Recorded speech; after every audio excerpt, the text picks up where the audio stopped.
Cho anh Hưng đang shop test đơn hàng cho anh. Test cho anh là cái RB2350 LCD 096 ha. Nay ngày 7 tháng 8 2026 nhắn tìm kiểm tra chỉ này cho mình thôi.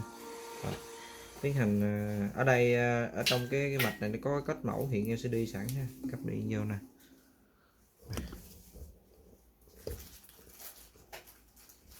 Đó, đây code màu ha.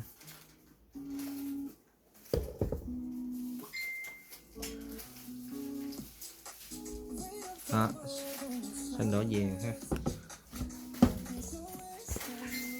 Rồi, về bấm nút boot.